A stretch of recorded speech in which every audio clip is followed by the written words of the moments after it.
Ça fait quand même 4 longues années qu'on attend à ce moment-là l'ensemble des 530 000 conservateurs québécois. Maïté puis moi, c'est une histoire qui a commencé il y a 6 mois.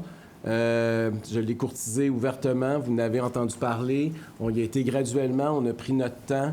Puis aujourd'hui, ben, on annonce qu'on forme un couple. Et c'est un peu la nouvelle d'aujourd'hui. Mais le Québec aujourd'hui a besoin de courage pour changer le modèle. Et je suis convaincue que la prochaine transformation du Québec, elle ne sera pas tranquille, elle va être conservatrice. Après avoir été courtisée par le Parti conservateur du Québec depuis plusieurs mois, Maïté Blanchette-Vizina fait le saut finalement pour rejoindre le parti. Elle est avec nous, nouvelle députée conservatrice. Maïté Blanchette-Vizina, bon après-midi à vous. Bonjour. Alors pourquoi vous avez décidé de vous joindre finalement au Parti conservateur d'Éric Duhaime? Parce qu'on partage des valeurs communes. Si je fais de la politique, c'est pour représenter des citoyens dans ma région qui manquent de services, qui trouvent qu'ils payent trop cher puis qui doivent aller au privé, par exemple en santé, pour avoir des services, se faire opérer. Et pour moi, ben, c'est une aberration. On est l'État en Amérique du Nord qui paye le plus d'impôts et de taxes, alors qu'on a des services qui sont très, très difficiles. Et donc, on partage cette volonté de vouloir développer nos régions, les ressources naturelles également. Et c'est pour ça que, comme il l'a très bien mentionné, on a pris le temps de s'assurer que nos valeurs coïncidaient, qu'on pouvait travailler réellement ensemble. Moi, je voulais, et je l'avais dit, revenir avec un parti seulement si on mettait au cœur de cette vision le développement de nos régions. Ouais. Et c'est ce que j'ai retrouvé au Parti conservateur. Est-ce que vos valeurs ont fluctué avec le temps? On se rappelle que Québec solidaire vous courtisait en 2022. Vous avez même été membre de Québec solidaire.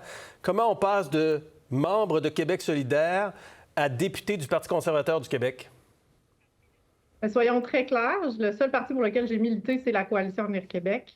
Et effectivement, j'étais une mairesse qui s'est positionnée contre l'exploitation des hydrocarbures dans un moment où on avait beaucoup d'inquiétudes liées à ces enjeux pour les municipalités. Aujourd'hui, je n'ai pas besoin de vous dire que le monde a changé et que c'est sûr que ma vision a changé aussi, considérant qu'on est dépendant d'un point de vue énergétique, qu'on a besoin de ces ressources. Et bien qu'on veuille faire tous une transition un jour vers l'électrique, on a besoin d'énergie aujourd'hui.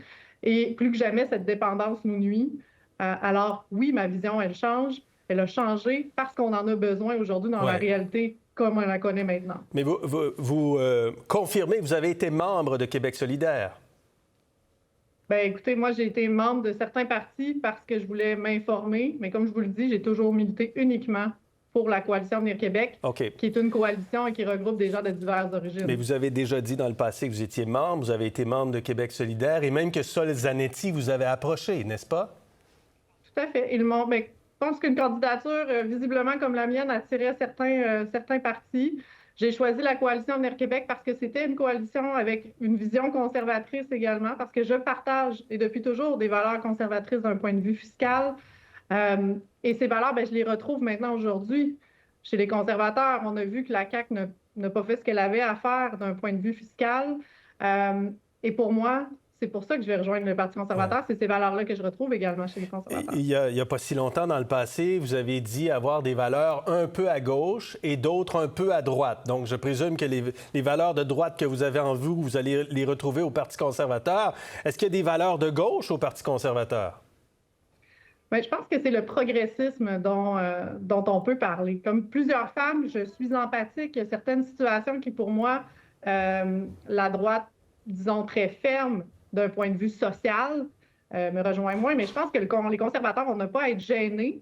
On peut être une femme empathique, progressiste et faire partie des conservateurs, avoir des idées conservatrices. Et moi, j'invite les femmes à regarder le programme qui va s'en venir pour la prochaine campagne, parce qu'il y a des très bonnes idées, et surtout les gens des régions, parce que ce sera le parti qui va défendre les régions du Québec. Quand on regarde les intentions de vote dans Rimouski, le Parti conservateur est très bas. C'est sûr que la donne change, mais dans Rimouski, en ce moment, là, selon Québec 125, c'est 7 %. Mais quand on regarde dans l'Appellerie, les intentions de vote du Parti conservateur sont beaucoup plus élevées, sont même en tête à 31 %. Est-ce que vous n'aviez pas de chance dans Rimouski et vous allez dans une circonscription pour laquelle vous avez de bonnes chances? J'ai habité Québec pendant 10 ans. Ma famille, mes sœurs sont encore ici. J'ai une volonté de me rapprocher aussi de ma famille. C'est ce que j'avais mentionné à Éric Duhaime lors des premiers échanges qu'on avait eus ensemble. Donc, pour moi, Québec, c'est aussi parce que je veux me rapprocher des gens que je connais. Et je pense on devrait et on doit avoir des voix fortes conservateurs à l'Assemblée nationale. Je ne veux pas être toute seule après la prochaine élection.